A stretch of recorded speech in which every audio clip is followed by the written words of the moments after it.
भाइयों और बहनों, 75वें गणतंत्र दिवस के इस विशेष अवसर पर मैं आप सभी को हार्दिक शुभकामनाएं देता हूं। आज के ही दिन 1950 में हमारा संविधान लागू हुआ था। आज हम लोकतंत्र, स्वतंत्रता और एकता जैसी स्थायी मान्यताओं का उत्सव मना रहे हैं, जो हमारे महान राष्ट्र को परिभाषित करते हैं। आज जब हमारा राष्ट्रीय ध्वज लहराएगा और राष्ट्रगान की गूंज सुनाई देगी, तब एक पल के लिए हम उस उल्लेखनीय यात्रा का विचार करें जो हमारे देश ने संविधान के स्थापना के बाद से प्रारंभ की है। हमारी ताकत अनेकता में एकता की भावना है, जो भारत को परिभाषित करती है। गणतंत्र दिवस हमारे महान स्वतंत्रता सेनानियों द्वारा दिए गए अपने बलिदानों की स्मृति भी है। आज का दिन मां भारती के उन महान संतानों को याद कर उन्हें श्रद्धांजलि देने वाला भी है, जिन्होंने अथक प्रयास और दूरदर्शिता से हमें अपना संविधान दिया। मैं देश की संप्रभुता और अखंडता की रक्षा करते हुए अपने प्राणों की आहुति देने वाले सेना के अर्धसैनिक बलों तथा आंतरिक सुरक्षा बलों के वीर जवानों के प्रति भी अपनी कृतज्ञता व्यक्त करता हूं और उन्हें श्रद्धांजलि देता हूं।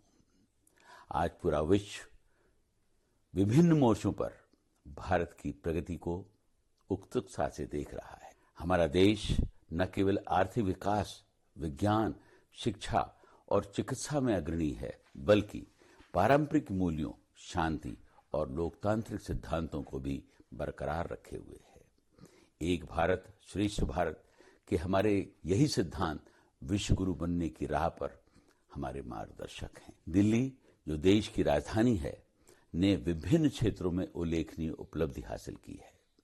वर्ष 2023 हमारे देश और राष्ट्रीय राजधानी के लिए बेहद महत्वपूर्ण था। इस वर्ष भारत ने पहली बार प्रतिष्ठित G20 शिखर सम्मेलन की मेजबानी की। मैं इसकी सफलता के लिए DDA, PWD, NDMC, MCD, cantonment board, Delhi police, CPWD, NHAI और इंडियन एयरफोर्स तथा उन हजारों कर्मियों और श्रमिकों को बधाई देता हूं, जिन्होंने दिन रात एक कर दिल्ली को सजाने और संवारने का काम किया है। साथ ही मैं दिल्ली NCR में रहने वाले सभी लोगों को भी धन्यवाद देता हूं, जिनकी भागीदारी से संभव हो सका। दिल्ली को एक विश्व स्तरीय और समावेशी शहर बनाने के लिए हमारी केंद्रीय और स्थानीय सरकारें निरंतर प्रयास कर रही हैं। विगत एक साल के दौरान दिल्ली के प्रारूप को बदलने वाले अनेक प्रोजेक्ट्स ने मूर्त रूप लिया है। भारत मंडपम यशोभूमि के रूप में राजधानी में भारत सरकार द्वारा 2 विश्व स्तरीय कन्वेंशन सेंटर्स का शुभारंभ हुआ है। इसी प्रकार दिल्ली और मेरठ के बीच RRTS चालू हुआ है और अब दिल्ली अलवर तथा दिल्ली पानीपत RRTS लाइनों पर कार्य प्रगति पर है। Eastern and western peripheral expressway के चालू हो जाने से दिल्ली में जाम तथा प्रदूषण की समस्या से निपटने में काफी मदद मिली है। UER-2 का भी कार्य लगभग पूरा हो चुका है। दिल्ली की आर्थिक बुनियाद बहुत मजबूत है। इसकी प्रति व्यक्ति आय राष्ट्रीय औसत की तुलना में लगभग 2.6 गुना अधिक है। दशकों से दिल्ली एक सरप्लस स्टेट रहा है। यहाँ की अर्थव्यवस्था में सेवा क्षेत्र का हिस्सेदारी लगभग 85% है, जो अर्थव्यवस्था की मजबूती को दर्शाती है। सरकार स्वास्थ्य सुविधाओं को भी सर्वोच्च प्राथमिकता देने के साथ लोगों को बेहतर स्वास्थ्य सुविधा मुहैया कराने के लिए प्रतिबद्ध है। दिल्ली ने शहर की आवश्यकता के अनुरूप अपनी सार्वजनिक परिवहन प्रणाली का आधुनिकीकरण किया है। मुझे बताते हुए बड़ा गर्व हो रहा है कि 2025 तक दिल्ली की 80% बसेस इलेक्ट्रिक होंगी, जो वर्ल्ड स्तर पर एक बड़ी उपलब्धि होगी। इसमें भारत सरकार द्वारा फेम 2 के तहत विशेष आर्थिक मदद भी उपलब्ध कराई गई है। मौजूदा मेट्रो नेटवर्क लगभग 400 किलोमीटर तक फैला है, जो शहर के बाहरी इलाकों तक बिना रुकावट कनेक्टिविटी प्रदान कर रहा है। पिछले कुछ वर्षों में दिल्ली ने पावर सेक्टर में भी उल्लेखनीय प्रगति की है।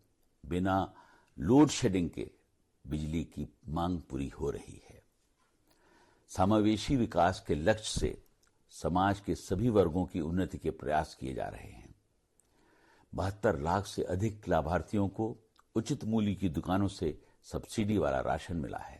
दिल्ली में one nation one ration card लाभार्थियों की संख्या भी सबसे अधिक है। हम वायु और जल प्रदूषण से निपटने और यमुना के संरक्षण और इसे प्रदूषण मुक्त बनाने के लिए प्रतिबद्ध हैं। एकीकरण के बाद दिल्ली नगर निगम विभिन्न जन कल्याणकारी योजनाओं और विकास कार्यों को प्रभावी और समयबद्ध तरीके से लागू करने के प्रयास कर रहा है। जून 2022 में शुरू किए गए बहुआयामी प्रयासों के फलस्वरूप कूड़े के निष्पादन में अभूतपूर्व तेजी आई है और एमसीडी के राजस्व में भी वृद्धि हुई है। पार्किंग की समस्या से निपटने के लिए मल्टी लेवल कार पार्किंग का निर्माण और बेहतर शिक्षा के लिए निगम के स्कूलों में सुधार पर बल दिया जा रहा है। डीडीए के दिल्ली मास्टर प्लान 2041 से राष्ट्रीय राजधानी में विकास के नए युग की शुरुआत होगी। यह भविष्य में सस्टेनेबल डेवलपमेंट का मार्ग भी प्रशस्त करेगा। 2023 में डीडीए ने 3 आवासीय योजनाएं शुरू की थी। पिछले लगभग 1 वर्ष में हम 9000 फ्लैट्स दिल्ली वासियों को उपलब्ध कराने में सफल हुए हैं। नवंबर 2022 में प्रधानमंत्री श्री नरेंद्र मोदी जी ने दिल्ली के कालकाजी में इन सिटू स्लम रिहैबिलिटेशन प्रोजेक्ट के तहत झुग्गी वासियों के पुनर्वास के लिए बनाए गए 3024 नवनिर्मित ईडब्ल्यूएस फ्लैटों की चाबियां भूमिहीन शिविरों में रहने वाले लाभार्थियों को सौंपी थी, जो देश में इस तरह का एकमात्र उदाहरण है। मुझे यह बताते हुए बेहद खुशी हो रही है कि बहुत जल्द जिलावाला बाग और कठपुतली कॉलोनी जीजे क्लस्टर्स के 1675 तथा 2800 लाभार्थियों को भी इस परियोजना के तहत पक्का मकान दे दिया जाएगा। हाल के दिनों में डीडीए द्वारा यमुना नदी के पुनर्जीवन के लिए बड़े पैमाने पर काम किया जा रहा है। यमुना फ्लड प्लेन्स के सीएनडी वेस्ट डंप साइट्स अब बांसेरा और असीता जैसे खूबसूरत पर्यटक स्थल में बदल चुके हैं। इसी महीने मकर संक्रांति के दिन बांसेरा में पतंग महोत्सव का सफल आयोजन किया गया। यमुना के पश्चिमी तट पर एक सुंदर घाट का निर्माण किया जा रहा है, जिसे वासुदेव घाट का नाम दिया गया है। डीडीए महात्मा गांधी मार्ग, विजय घाट और शांतिवन से सटी सर्विस लाइन की ग्रीन बेल्ट को भी विकसित कर रहा है।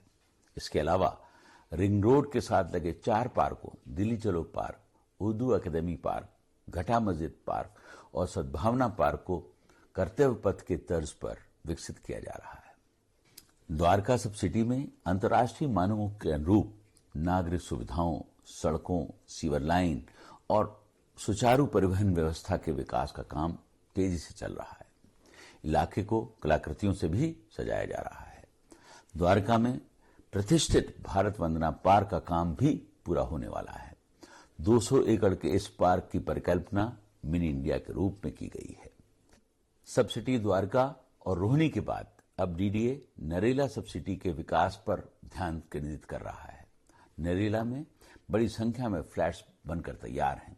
पिछले दिनों इनके आवंटन में अभूतपूर्व तेजी आई है। नरेला सब सिटी को एजुकेशन हब और स्पोर्ट्स हब के रूप में विकसित किया जा रहा है। इसके लिए कुछ दिन पहले नरेला में 6 विश्वविद्यालयों को भी भूमि आवंटित की गई है। समय के साथ दिल्ली पुलिस ने अपने कामकाज में तकनीकी का भरपूर उपयोग शुरू किया है। इससे कानून को प्रभावी तरीके से लागू करने और प्रशासन को सुविधाजनक बनाने में मदद मिली है। बहुआयामी रणनीति को अपनाते हुए क्राइम मैपिंग और हॉटस्पॉट्स की पहचान कर वहां पुलिसकर्मियों की तैनाती सुनिश्चित की गई है। सड़कों पर अधिक संख्या में पुलिसकर्मियों की तैनाती और गश्त को बढ़ाया गया है। संगठित अपराध के विरुद्ध कार्रवाई सुनिश्चित की गई है। दिल्ली में आने वाले अवैध फायर आर्म्स और नशीले पदार्थों के मार्गों को बंद करने पर विशेष बल दिया गया है। जन सुनवाई और दूसरे कम्युनिटी आउटरीच प्रोग्राम के माध्यम से सिटीजन सेंट्रिक पुलिसिंग के प्रयास किए गए हैं। देश में पहली बार दिल्ली पुलिस द्वारा ब्लॉकचेन तकनीक का इस्तेमाल किया जा रहा है। इसके माध्यम से अब फॉरेंसिक एविडेंस क्यूआर कोड द्वारा सुरक्षित किए जाने के बाद विश्लेषण के लिए एफएसएल के पास भेजे जाने लगे हैं। एनसीआरबी की ई फॉरेंसिक क्यूआर कोड आधारित तकनीक की 5वीं कॉन्फ्रेंस में दिल्ली पुलिस को गुड प्रैक्टिस के लिए सम्मानित भी किया गया था। कन्विक्शन रेट में सुधार के लिए विशेष कानूनी सलाह ली जा रही है, जिसके सकारात्मक परिणाम भी मिले हैं। नशा मुक्त भारत पखवाड़ा के तहत दिल्ली में कई नशा विरोधी जागरूकता अभियान चलाए गए। कमजोर समूहों की सुरक्षा के लिए दिल्ली पुलिस ने सभी पुलिस स्टेशंस में 24/7 महिला हेल्प डेस्क स्थापित किए हैं। हर सुबह सभी शिकायतें पीसीआर कॉल की उच्चतम स्तर पर निगरानी की जा रही है। 24 पुलिस स्टेशन पर युवा प्रशिक्षण केंद्र, वुमेन इन डिस्ट्रेस के लिए हिम्मत प्लस ऐप, छात्राओं के लिए आत्मरक्षा प्रशिक्षण, लड़कियों के लिए सशक्तिकरण के लिए निर्भया और नाजुक योजनाएं और संवेदनशील इलाकों में प्रखर वैन की तैनाती को भी शामिल किया गया है। रजिस्टर्ड सीनियर सिटीजन्स के आवासीय परिसरों का व्यापक सुरक्षा ऑडिट किया जाता है। लापता बच्चों का पता लगाने पर विशेष जोर दिया गया है। बलात्कार के अधिकतर मामलों में फाइनल रिपोर्ट 60 दिनों के भीतर दाखिल की जाने लगी है। वर्ष 2023 के दौरान बलात्कार के मामलों में लगभग 99.58% आरोपी जिन्हें पुलिस द्वारा पकड़ा गया वह पीड़िता के परिचित थे। केवल 0.42% मामलों में अपराध में अजनबी लोग शामिल थे। निर्भीक योजना द्वारा अपराधों की रिपोर्टिंग सुनिश्चित की गई है। पहचान के जरिए बच्चों की तस्वीरों का एक डेटा बैंक बनाया जाएगा, जिसका उपयोग लापता बच्चों का पता लगाने के लिए किया जा सकेगा। यातायात प्रहरी योजना नागरिकों को यातायात उल्लंघनों की रिपोर्ट करने के लिए सशक्त बनाती है। दिल्ली पुलिस ने डिजिटल पहल करते हुए online police verification reports, online arms and other licensing application system, GPS आधारित मोटरसाइकिल पेट्रोलिंग, EFIR के ऑनलाइन पंजीकरण के लिए मोबाइल वेब बेस्ड ऐप्स शुरू किए हैं। कानून व्यवस्था और सुरक्षा के हर एक पहलू को संबोधित करने के लिए दिल्ली पुलिस प्रतिबद्ध है और प्रयासरत है। अपराध एक सामाजिक समस्या है और उसके निवारण हेतु समाज अर्थात आप सब दिल्ली वासियों के सहयोग की आवश्यकता होगी। प्रिय मित्रों, इस वर्ष गणतंत्र दिवस का विषय भारत लोकतंत्र की जननी और विकसित भारत है। इस पावन दिवस पर आइए हम अपने संविधान में निहित न्याय, स्वतंत्रता, समानता और भाईचारे के सिद्धांतों के प्रति अपनी प्रतिबद्धता को दोहराएं। आइए हम एक समावेशी समाज का निर्माण करने का प्रयास करें, जहां प्रत्येक नागरिक अपना महत्व जाने और उसे देश की प्रगति में योगदान करने का अवसर मिले। आइए हम इन लोकतांत्रिक मूल्यों को बनाए रखने की भी प्रतिज्ञा लें, जो हमारे गणतंत्र की नींव है। मेरी कामना है कि एक मजबूत, समृद्ध और सामंजस्यपूर्ण भारत के निर्माण के हमारे सामूहिक प्रयासों में देशभक्ति की भावना हमारा मार्गदर्शन करे। जय हिंद।